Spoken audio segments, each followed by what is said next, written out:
हैं जिनको know how होता है, पता होता है कि ये एग्ज़ाम कैसे होता है, इसमें क्या चीज़ होती है। तो मैं ना बिल्कुल मिडल से स्टार्ट करूँगा। ये जो है ये दोनों के लिए होगी जो 2 टाइप के स्टूडेंट्स हैं। दोनों को मतलब साथ लेके मैं चलूँगा।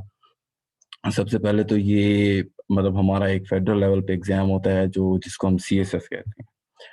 और उसके बाद फिर हमारा आता है पीएमएस जो कि प्रोविंशियल लेवल के ऊपर होता है। तो सबसे पहले जो है ना पीएमएस एग्ज़ाम की ना हम नेचर डिस्कस करते हैं।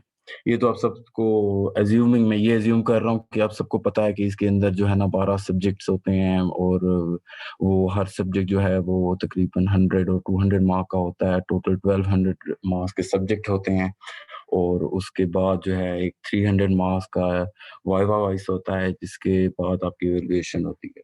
तो ये मैंने अज़्यूम किया हुआ है कि आप सब लोगों को ये चीज़ पता होगी।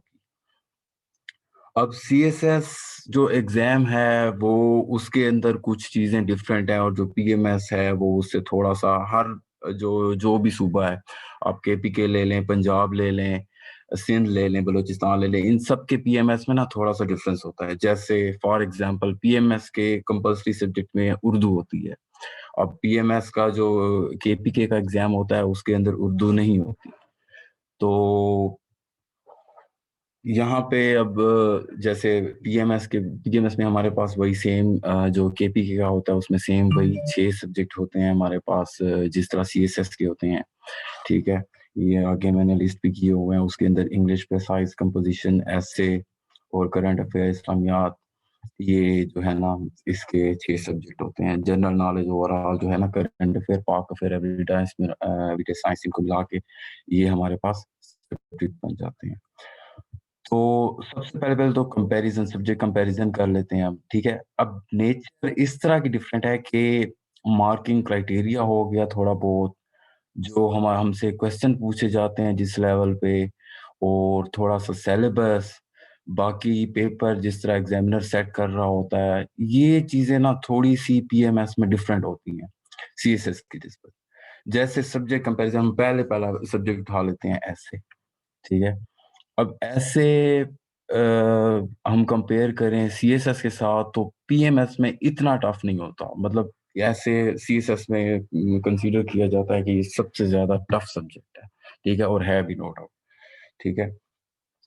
तो जो पीएमएस में होता है आपके पास एक तो पीएमएस में देखें ऐसे की डिफरेंट टाइप्स आ जाती हैं, वो हम मज़ीद आगे जाके डिस्कस करेंगे। लेकिन ओवरव्यू मैं यहाँ आपको दे रहा हूँ कि इसके अंदर जो टॉपिक होते हैं बनिस्बत सीएसएस के वो थोड़े से ईज़ी होते हैं, ठीक है? और उनको मतलब स्कोरिंग भी होते हैं सीएसएस की निस्बत।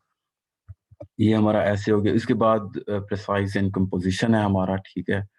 वो भी थोड़ा-सा सीएसएस की निस्बत टफ होता है सॉरी मतलब उस नॉर्मल होता है। जैसे सीएसएस में हमारे पास अगर एसे के बाद किसी में कोई फेलियर परसेंटेज आती है, तो वो भी प्रिसाइज़ एंड कंपोज़िशन का जो सब्जेक्ट है, इसके अंदर आती है, ठीक है? मार्किंग भी डिपेंड कर रही होती है उसके अंदर।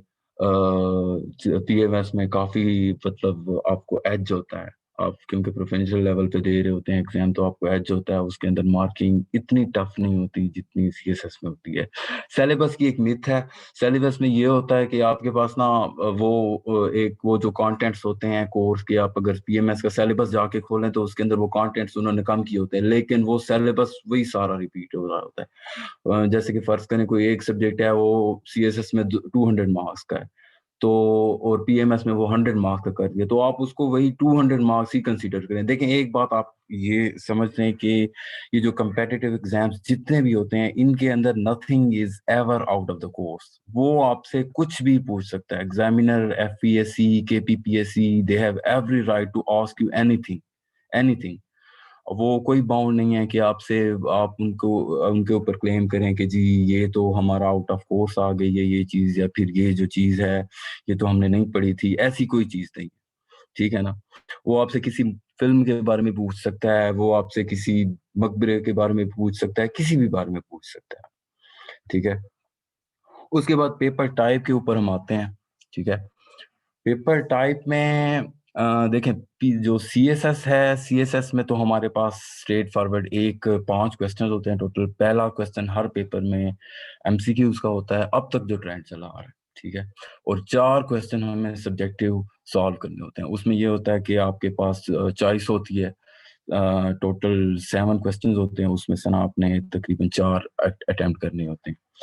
तो अगर हम PMS की तरफ आते हैं तो इसका ना मतलब कोई रिजिड नहीं है, मतलब कोई ऐसा नहीं है कि एक ट्रेंड चला आ रहा है। कभी वो क्या करते हैं, किसी सब्जेक्ट में MCQ डाल देते हैं, किसी सब्जेक्ट से निकाल लेते हैं, और टोटल जो है ना वो हमें फिर, लेकिन क्वेश्चन वही 5 ही अटेम्प्ट करने होते हैं, वेदर और नॉट आपको MCQs अटेम्प्ट करने हैं या नहीं करने, ठीक है। उसमें ये है कि अगर किसी सब्जेक्ट में MCQs नहीं है तो वो आपको 5 सब्जेक्टिव क्वेश्चन दे देते हैं, वो आपने अटेम्प्ट करने होते हैं। टोटल 8 क्वेश्चन होते हैं, आपके पास 3 क्वेश्चन की चॉइस होती है, ठीक है। रीडिंग सेम है, PMS CSS में जो रिकमेंडेड रीडिंग्स है वो तकरीबन, ये तो आपकी अपनी क्वालिटी के ऊपर डिपेंड करता है, ठीक है, कि आप कौन सी क्वालिटी रीडिंग कर रहे हैं, वेदर इट्स PMS और CSS, वो डिपेंड करता है। बाकी राइटिंग क्राइटेरिया उसमें यही है कि एक तो हमारे जो अनफॉर्चुनेटली पाकिस्तान में एक ये मिथ है कि अभी तक जो है हमारी वो उसको देखा जाता है लेंथ को, क्वेश्चन लेंथ को। तो जितना आप इसमें गुड़ डालेंगे उतना ही मीठा होगा, इसमें वही वाला क्राइटेरिया आ जाता है राइटिंग का भी, ठीक है। तो ये जो था हमारा ओवरव्यू था, एक नेचर थी PMS एग्जाम होता है किस तरह का है, CSS से किस तरह का डिफरेंट होता है। अच्छा, आप लोगों को किसी को भी कोई क्वेश्चन पूछना हो किसी भी पॉइंट के ऊपर, आप लोगों ने उसी टाइम पूछना है, कहीं भी आपको अगर कोई कंफ्यूजन होती है, ठीक है। आगे चलते हैं। अ, ये तो कंपल्सरी सब्जेक्ट है कोई, एज इट इज। CSS में भी हमारे यही होते हैं, और उसके बाद हमारे आ जाते हैं। अच्छा, ये जो मैंने वैसे डाला हुआ है, जो इसकी सिलेबस है, ठीक है। आगे चल के ना हम इसकी वैसे तो आपको हर टीचर, हर सब्जेक्ट का टीचर बेहतर गाइड करेगा, बहुत अच्छी तरह गाइड करेगा, लेकिन एक ओवरव्यू में आगे चल के भी आपको दूंगा सब्जेक्ट सिलेक्शन में, कि कौन से सब्जेक्ट हमें, कौन से पॉइंट्स हमें माइंड में रखने चाहिए जब हम सब्जेक्ट सेलेक्ट कर रहे हो, और कौन से ऐसे डूज हैं और डोंट्स हैं जो हमें मतलब ये जहन में रखने चाहिए। तो ये वैसे आप सब लोगों को पता होगा, ये KPPSC की वेबसाइट के ऊपर सिलेबस इसका ऑलरेडी पड़ा हुआ है। चलें जी, पहले आ जाते हैं हम सब्जेक्ट सिलेक्शन के ऊपर, ठीक है। तो हाँ जी, सब्जेक्ट सिलेक्शन के ऊपर, सब्जेक्ट सिलेक्शन में ना CSS हो, PMS हो, असल में ये है competitive एग्जाम। और competitive एग्जाम का मतलब ये है कि you should be among the best of the best, ठीक है। आपको मतलब आपको इसमें कंपटीशन आ जाता है। इसमें यूनिवर्सिटीज में क्या होता है मोस्टली कि जी 50% जिस स्टूडेंट्स ने ले लिए वो पास हो गए। यहाँ पे ये मतलब ये है तो सही कि 600 मार्क्स लेने हैं, लेकिन कंपेटिटिव है, ठीक है। आपको कुछ टॉप पोजीशंस में आना पड़ता है, इस वजह से इसको कंपेटिटिव एग्जाम कहते हैं, ठीक है। तो उन्होंने ना अब उन्होंने किसी तरीके से, जाहिर सी बात है अथॉरिटीज ने, उनको थोड़े से स्टूडेंट्स चाहिए तो उन्होंने किसी ना किसी तरीके से फेल करने होते हैं स्टूडेंट्स, ठीक है। उनको बहाना चाहिए होता है कि हमने कम से कम स्टूडेंट्स हमारे पास होके आए। तो वो क्या करते हैं कि कुछ सब्जेक्ट्स में ना वो स्कोरिंग ट्रेंड रख देते हैं, कुछ सब्जेक्ट टारगेट कर देते हैं हर साल, मतलब डिपेंड कर रहा होता है कभी कौन सा सब्जेक्ट टारगेट हो जाता है, और कभी जैसे अब कुछ सब्जेक्ट कंपल्सरी में जैसे ऐसे है, ये इसमें फेलियर परसेंटेज बहुत ज़्यादा है। लास्ट टाइम भी मेरे ख्याल से 80% लोग जो हैं वो, अच्छा नवीद ने अपना हैंड रेस किया, आपको कोई क्वेश्चन पूछना है नवीद? चलें जी, आगे चलते हैं। अच्छा, तो स्कोरिंग ट्रेंड की बात हो रही थी। कुछ सब्जेक्ट्स ऐसे हैं, मतलब वो नेचर वाइज, जैसे अब आप कंसीडर कर लें इंटरनेशनल रिलेशंस एक सब्जेक्ट है, ठीक है। अब वो CSS में CSS 2018 और गालिबन 19 में, ठीक है, कंटिन्यूसली 2 साल टारगेट हुआ है, ठीक है। अब इस तरह हम एक सब्जेक्ट देखते हैं, ज्योग्राफी। अब ज्योग्राफी PMS KPK में ऑलमोस्ट स्कोरिंग रहा है तकरीबन अब तक 2013, 16 और 19 में हुआ था लास्ट टाइम। हाँ जी, ये इन पीएमएस में हमने देखा है कि वो थ्रू आउट स्कोरिंग सब्जेक्ट रहा है। तो हमने ना कुछ ऐसे सब्जेक्ट्स देखने हैं, ये आपको पता चलेगा, ये अक्सर एग्जामिनर रिपोर्ट्स भी आती है, बाकी फैक्ट्स एंड फिगर भी एफपीएससी की वेबसाइट पे और केपीपीएससी की वेबसाइट पे इनके ऊपर आ जाते हैं, और बाकी र्यूमर्स भी बहुत ज्यादा चलते हैं कि फलाना सब्जेक्ट बहुत ज्यादा टारगेट हुआ। तो आपको ना इससे बेहतर बहुत ज्यादा अंदाजा हो जाएगा कि कौन सा सब्जेक्ट हमारा टारगेट हो रहा है। तो मतलब ये भी एक चीज, एक मिथ है, मतलब एक मतलब इलॉजिकल सी बात है, लेकिन इसको हमें कंसीडर करना है। स्कोरिंग ट्रेंड कि किस सब्जेक्ट का स्कोरिंग ट्रेंड हाई रहा है, किस सब्जेक्ट का लो स्कोरिंग ट्रेंड रहा है। उसके बाद आ जाती है दूसरी चीज, एजुकेशनल बैकग्राउंड आपका। फर्ज करें आपने एमए इस्लामियात किया हुआ है, ठीक है, तो आप इस्लामिक हिस्ट्री आप कर सकते हैं। आपका बैकग्राउंड इंटरनेशनल लॉ का है या रिलेशंस, इंटरनेशनल रिलेशंस का है, मतलब जो भी आपका बैकग्राउंड है, ये बहुत ज्यादा मैटर कर रहा होता है, बहुत ज्यादा। इसमें देखें, आपके जो ये जितने भी सब्जेक्ट होते हैं ना, आपने कुछ ऐसे सब्जेक्ट्स होते हैं जो आपके मतलब स्ट्रॉन्ग पॉइंट्स होते हैं, और कुछ ऐसे होते हैं जो आपके वीक पॉइंट होते हैं। जो आपका अपना सब्जेक्ट होगा ना, आपने उसी में जो आपका वीक सब्जेक्ट है उसको कवर करना होगा, ठीक है। आपने उसकी कमी, फर्ज करें आपके एक सब्जेक्ट है उसके अंदर फॉर एग्जांपल सोशियोलॉजी है, ठीक है। सोशियोलॉजी में आपका मतलब स्ट्रांग नहीं है, आपकी थ्योरी स्ट्रांग नहीं है, उसकी आपकी इतनी अच्छी अप्रोच नहीं है। दूसरी तरफ आपका सब्जेक्ट है इंटरनेशनल रिलेशंस, जिसका आपका बैकग्राउंड भी बहुत अच्छा है। अगर आपका आपके सोशियोलॉजी में 40 या 45 के अराउंड मार्क्स आते हैं, तो उसके बाद आपने वही गैप जो अपना फिल करना होगा, वो इंटरनेशनल रिलेशन से ही फिल करना होगा, ठीक है। कभी ऐसा भी होता है कि आपने वैसे मतलब कुछ स्टूडेंट्स होते हैं जिनको अखबार पढ़ने का बहुत ज्यादा शौक है, या फिर वो न्यूज़ बहुत ज्यादा देखते हैं, तो उनकी करंट अफेयर वैसे नेचुरली स्ट्रांग होती है, तो वो भी कंसीडर कर सकते हैं। उनको भी मतलब वो एक तरह से वो उसको अपना सब्जेक्ट बना सकते हैं। तो एजुकेशनल बैकग्राउंड। अच्छा, बाजवा रेज्ड हैंड, आपको क्वेश्चन पूछना है? अस्सलाम वालेकुम जी सर। वालेकुम सलाम, जी जी पूछें। Sir, I want to ask about the amendments which are going to be according to plan of CSS 2020. Sir वो मतलब कब तक वैलिड है, और मतलब क्या सिनेरियो है, मतलब जो आएगा अभी कमिंग ईयर में। सी एस ए 2020, देखें ये जब मुझे याद आता है 2016 के इनके कोई रूमर्स चल रहे हैं कि ये जो है ना, हम क्लस्टर सिस्टम ला रहे हैं और इसके अंदर एक नया ग्रुप इंट्रोड्यूस करवा रहे हैं, और इसके अंदर तो जब तक आपको एफपीएससी की तरफ से कोई फाइनल स्टेटमेंट नहीं मिलती, मतलब जितने भी ये बेस वगैरह तो चले पास होते रहेंगे, जब तक आपको एफपीएससी की तरफ से कोई फाइनल स्टेटमेंट नहीं मिलती, कोई ऑफिशियल स्टेटमेंट नहीं मिलती, तब तक आप इनको रूमर्स ही समझे। तो मोस्ट प्रोबेबली अब इनको अप्लाई करते करते तो ये जो है 2021 तो खैर अब आया हुआ है, लेकिन ये है कि ये अभी तक इसके ऊपर कोई ऑफिशियल स्टेटमेंट नहीं मेरी नज़र में नहीं है। Sir one more question sir, मतलब जी पहले तो सर ये होता था कि मतलब सिंपल बैचलर्स, मतलब जिन्होंने बीए भी किया होता था सर, दे कैन आल्सो जी। Apply for that. तो अब मतलब ओके। जैसे अब बीए तो टोटली मतलब वैनिश्ड हो चुका है, तो सर हाँ मतलब जी। वो बच्चे जिन्होंने वो बीए किया हुआ है sir, how they are going to appear in this exam. नहीं, बीए अभी तक तो हमारे पास रूल सेम ही है। अगर आपने बीए किया और हम आप देखें कि हमारे पास जो पास में जो परसेंटेज रही है उसमें बीए बहुत ज़्यादा, मतलब मैं खुद पर्सनली जानता हूँ कुछ लोगों को जिनका बीए था और वो उन्होंने ऐसा हो ही नहीं सकता। देखें, ये कभी भी आपको ना मतलब ये नहीं कर सकते कि आपके लिए कोई सारे के सारे दरवाजे बंद हो जाएंगे, ये आपको हमेशा अल्टरनेटिव देंगे, ठीक है। अब वो ये एक चला था बीच में कि ये जी अब जो है ना 14 इयर्स ऑफ एजुकेशन नहीं होगी, अब जो है ना 16 इयर्स ऑफ एजुकेशन मस्ट होगी। तो वो तकरीबन हम सुनते आ रहे हैं ये पिछले कोई 3-4 साल से कि ये अप्लाई होगा, लेकिन वो रूल अभी तक अप्लाई नहीं हुआ। जब तक आप ये इसको वो ऑप्टिमाइज करते रहेंगे, जब तक आपके पास, फिर से मैं वही बात आपको रिपीट करूंगा, एफपीएससी की तरफ से कोई फाइनल स्टेटमेंट आपको रिसीव नहीं होती, तब तक आप इसके किसी भी रूमर के ऊपर यकीन ना करें, ठीक है। जी sir, thanks a lot sir. अच्छा, तो हम इसके बाद इंडिविजुअल एक्सपर्टीज के ऊपर आ जाते हैं। इंडिविजुअल एक्सपर्टीज फिर से आपको मैं वही बात कहूंगा जो मैंने आपको कही थी कि फर्ज करें किसी भी स्टूडेंट्स का करंट अफेयर, पाक अफेयर के ऊपर उसकी ग्रिप है, हिस्ट्री पढ़ने का शौक है किसी को अखबार पढ़ने का शौक है, या फिर फर्ज करें किसी को सोशल एक्सपेरिमेंट्स करने का शौक है, तो उसकी जाहिर सी बात है सोशियोलॉजी वैसे ही स्ट्रांग होनी है।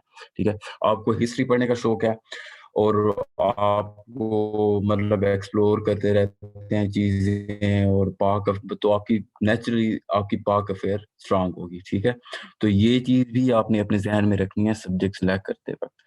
ठीक है, उसके बाद एक चीज आती है nature of subject.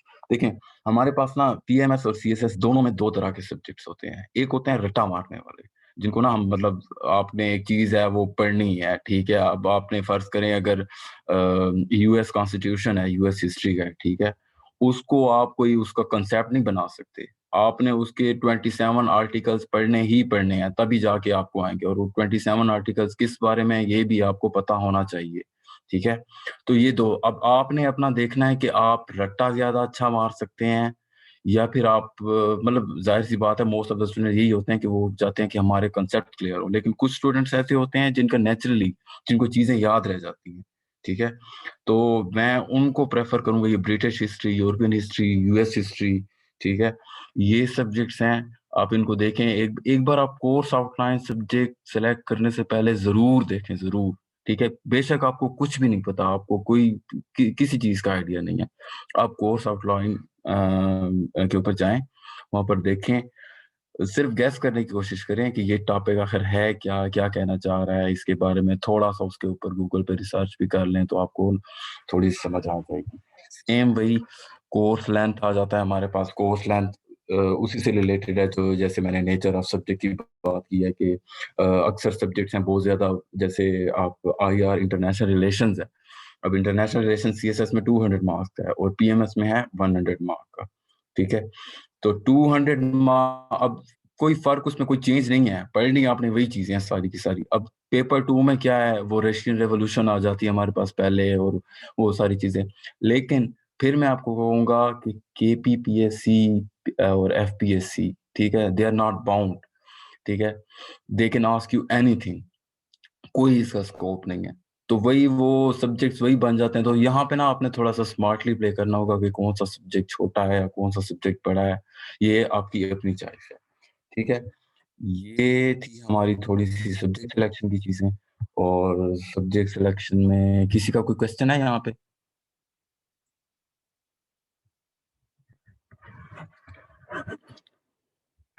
Please feel free to ask, जो भी क्वेश्चन है, जिस टाइप का क्वेश्चन है आप पूछ सकते हैं।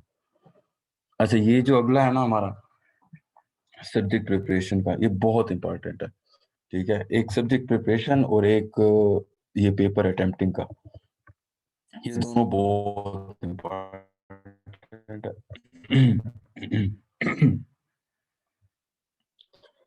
पहले हम आ जाते हैं सब्जेक्ट पे। ठीक है, आपका कोई, मैं एज्यूम ये कर रहा हूँ, ठीक है, जितने भी स्टूडेंट्स हैं, एज्यूम मैं ये कर रहा हूँ कि आप लोगों को अभी, आप लोगों ने कुछ स्टार्ट नहीं किया।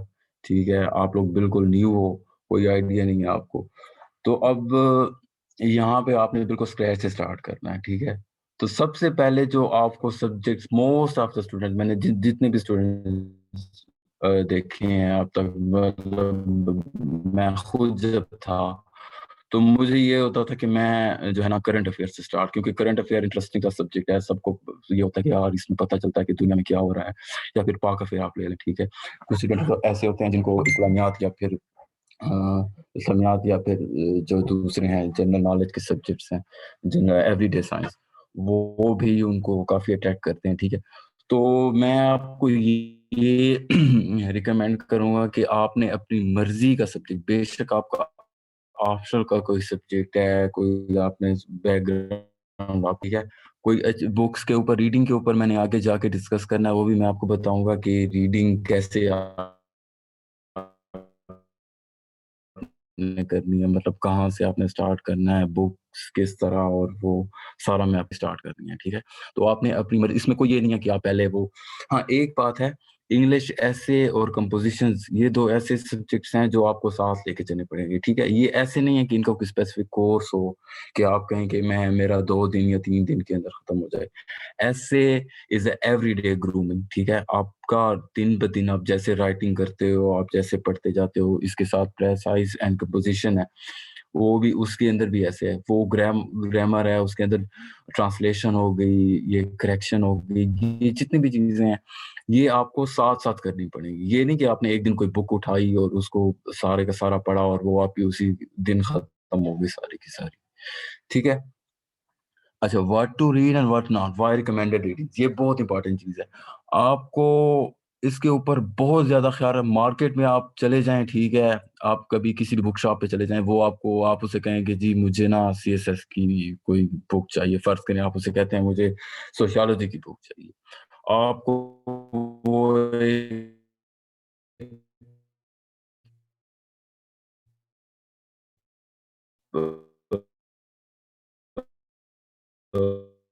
साइड पे लेके चला जाता है। उधर एक पोर्शन होता है जहाँ पे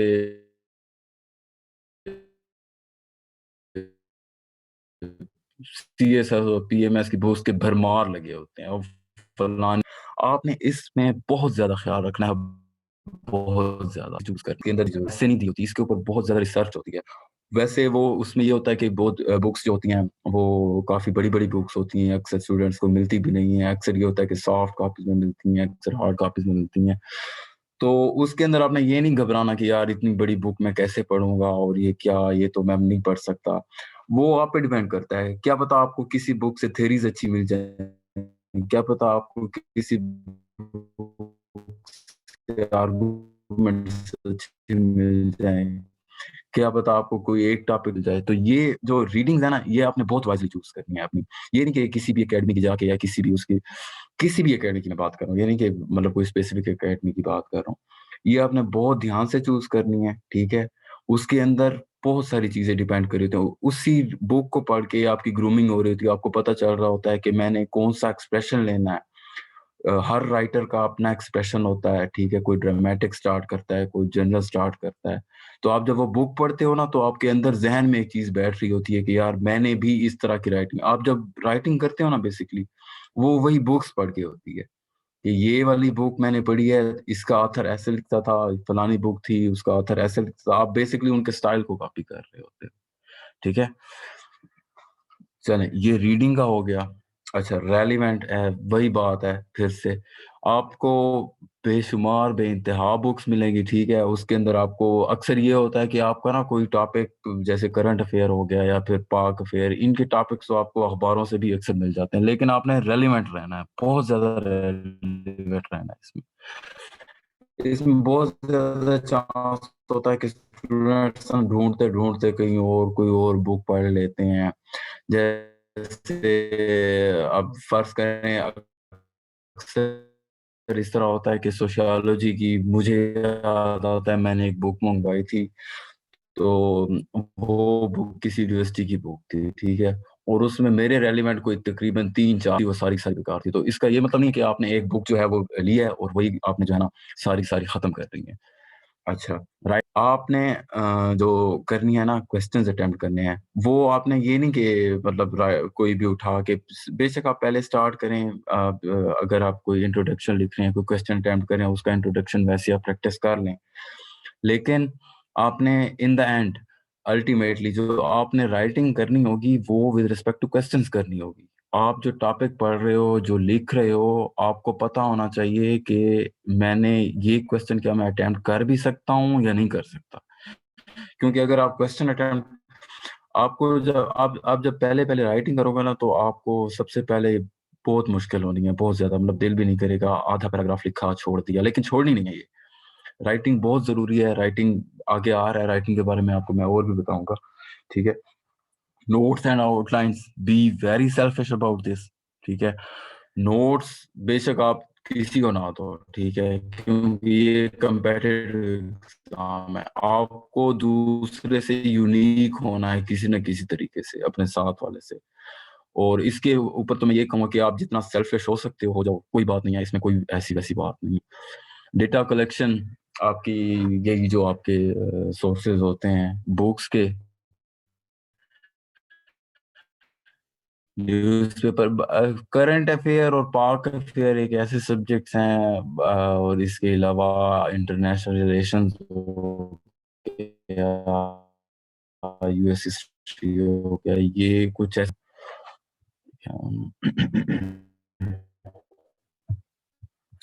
कुछ ना इसको आपको हेल्प दे सकते हैं। अदरवाइज जो बाकी जो हैं सब्जेक्ट्स हैं वो तो आपको मोस्टली इससे ही होते हैं।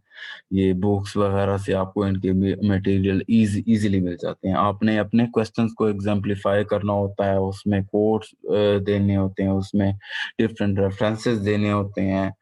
अच्छा, ये आप ये देख लें, इसके अंदर एक और चीज होती है कि फर्ज करें आपको एग्जैक्ट, मतलब ये ट्रिक्स होती हैं छोटी मोटी।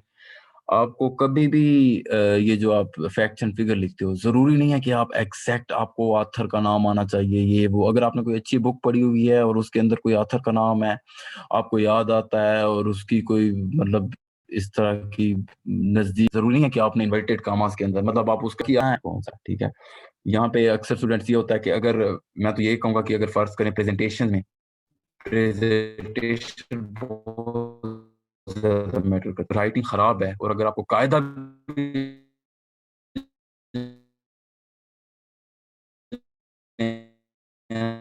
पढ़ रहा है तो आप लोग, मैं आपको ये 100% रिकमेंड करूंगा कि आप लोग, राइटिंग बहुत जरूरी है। आपने अपनी प्रेजेंटेशन बहुत नीट देनी होती है। मैं यकीन करें, उसमें अगर कुछ मुझे पेपर ऐसे जिसकी राइटिंग ऐसी वैसी हो, या फिर कोई प्रेजेंटेशन स्किल्स ना हो उसके अंदर, वो चेक करने का दिल ही नहीं करता पेपर। तो आप खुद बताएं कि एग्जामिनर के आगे, जिसके आगे 8-10 हज़ार पेपर पड़े हुए और उसने वो सारे चेक करने, और उसके आगे कोई ऐसा पेपर आ जाता है, तो उसका दिल करेगा वो बस उसको सरसरी देखेगा, ठीक है। तो ये आपने लाजमी अपने इन चीजों के ऊपर काम करना है। आपकी राइटिंग स्पीड स्लो है, इसके ऊपर काम करना है। फर्ज करें आपको चीजें याद नहीं रहती, आपने इसको इम्प्रूव करना है। आपने बादाम खाते हैं वो ठीक है, फिर उसके ऊपर काम करना है। मोस्टली स्टूडेंट्स जो मैंने देखे हैं उनका मसला यही राइटिंग का होता है। एक तो स्लो राइटिंग, आप पहले पहले जब राइटिंग करेंगे तो आप देखिएगा कि आपकी बिल्कुल राइटिंग नहीं होती। आगे चलते हैं।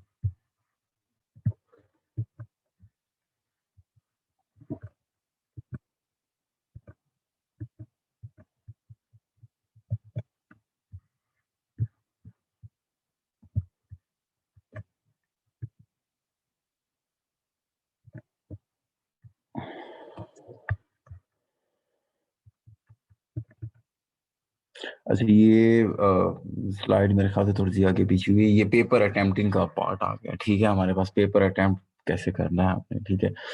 सबसे पहले तो पेपर अटेम्प्टिंग में ना हमें पता होना चाहिए कि हमें क्वेश्चन का पता होना चाहिए, ठीक है, कि क्वेश्चन किस तरह के आते हैं। अब इसमें एक और पार्ट, जैसे ये आगे पार्ट आ रहा है, ठीक है, नोट्स मेकिंग का, रीडिंग का और राइटिंग का, ठीक है। वैसे मुझे आइडियली तो ये पहले बताना ही चाहिए थे, लेकिन ये चूंकि बहुत ज्यादा इंपॉर्टेंट है, ठीक है, तो मैं इस वजह से ये पहले बता देता हूँ आपको। पेपर अटेम्प्टिंग एंड सॉल्विंग, ठीक है। सबसे पहले पहले तो आपको ना, अगर कोई बीमारी है तो उसको आपको पता होना चाहिए कि इलाज अगर आपने किसी चीज का करना है तो बीमारी का पता होना चाहिए कि बीमारी कौन सी है, ठीक है। तो सीएसएस में ना अक्सर क्वेश्चंस होते हैं, उनके आगे ना लिखा होता है एलैबोरेट, डिस्कस, आर्ग्यू, नरेट, ठीक है, क्रिटिकली एनालाइज। ये बहुत ज्यादा चीजें हैं सीएसएस में। ये जो क्रिटिकली एनालाइज है ना, इसने तो सबकी जिंदगी खराब की हुई है। ये तो बहुत ज्यादा आता है ना, हर जगह आप हर क्वेश्चन में देखें क्रिटिकली एनालाइज आया हुआ होता है, ठीक है। तो इस, अब जैसे ये आपको इनका पता होना चाहिए, ये जो चीजें हैं एलेबरेट, आपको पता है कि आपको कोई स्टेटमेंट एक दे देगा, और उसके आगे कहेगा कि जी हाँ जी, इसको जरा आप एलेबरेट करें, ठीक है। उसके आगे क्रिटिकल एनालिसिस ये होता है कि आपको ना डिफरेंट वो दे देता है, सिनेरियोज देता है, या फर्ज करें वो आपको कह देता है कि यार ये दो चीजें हैं, फलानी जगह इस तरह होता है, आप ये बताएं कि अगर इस तरह हो गया तो क्या होगा, ठीक है। कुछ इस तरह के क्वेश्चन होते हैं। तो वो हमें ना उसका क्रिटिकली उसको एनालाइज करना होता है हमें, मतलब दोनों साइडों के आर्गुमेंट्स देखने हैं कि कौन सी, उसके बाद फिर वो दोनों की हम वेटेज देखते हैं कि क्या उसको, दोनों के ओपिनियन देते हैं, ठीक है।